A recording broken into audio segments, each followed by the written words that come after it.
सत्ययुग के समय की बात है जब देवता और असुर दोनों में निरंतर संघर्ष हो रहा था। उस समय असुरों के राजा जलंधर अपनी शक्ति और पराक्रम के लिए प्रसिद्ध थे। जलंधर का जन्म भगवान शिव की तीसरी आंख से हुआ था और उसकी पत्नी वृंदा, तुलसी की देवी, असीम भक्ति और पवित्रता की प्रतीक थीं। वृंदा की अटूट पतिव्रता के कारण जलंधर अपराजेय था और देवता उसे हरा नहीं पा रहे थे।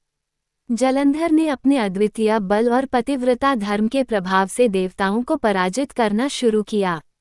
इंद्र, अग्नि, वरुण, वायु सभी पराजित हो गए और स्वर्ग पर जलंधर का नियंत्रण स्थापित हो गया। उसने देवताओं की संपत्ति और अधिकार छीन लिए और देवताओं को स्वर्ग से निर्वासित कर दिया। देवता अत्यंत दुखी और हताश हो गए। तब उन्होंने भगवान विष्णु से सहायता की गुहार लगाई। भगवान विष्णु ने देवताओं की स्थिति को समझा और जलंधर की शक्ति का स्रोत खोजने का प्रयास किया।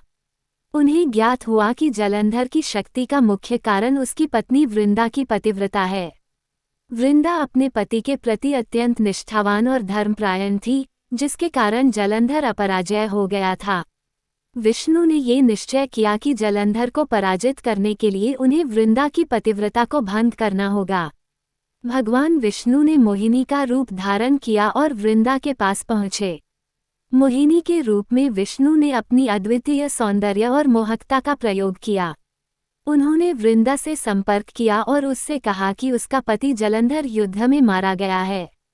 वृंदा, जो अपने पति की लंबी आयु और सुरक्षा के लिए निरंतर प्रार्थना करती रहती थी, इस समाचार से अत्यंत व्यथित हो गई।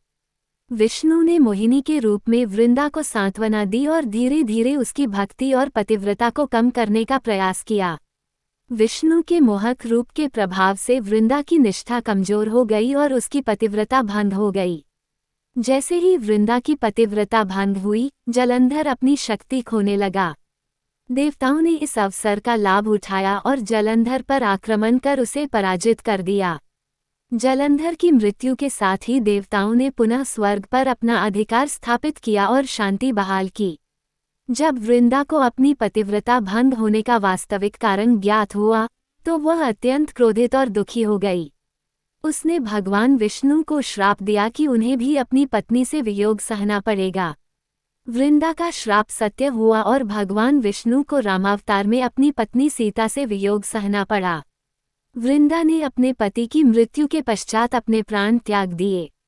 भगवान विष्णु ने उसकी पवित्रता और निष्ठा का सम्मान करते हुए उसे तुलसी के रूप में पुनः जन्म दिया। तुलसी को विष्णु के पूजन में अनिवार्य माना गया और कहा जाता है कि बिना तुलसी के भगवान विष्णु का पूजन अपूर्ण है।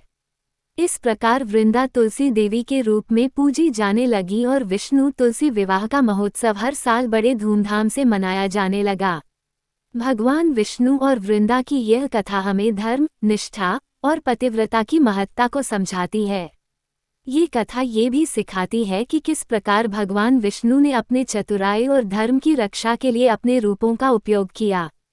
विष्णु ने दिखाया कि धर्म की रक्षा के लिए कभी कभी कठोर निर्णय लेने पड़ते हैं। वृंदा की भक्ति और निष्ठा की वजह से आज भी तुलसी को अत्यधिक पवित्र माना जाता है और वह भगवान विष्णु के पूजन में अनिवार्य हैं। इस प्रकार ये कथा हमें धर्म, निष्ठा और पवित्रता की अमूल्य शिक्षा देती है।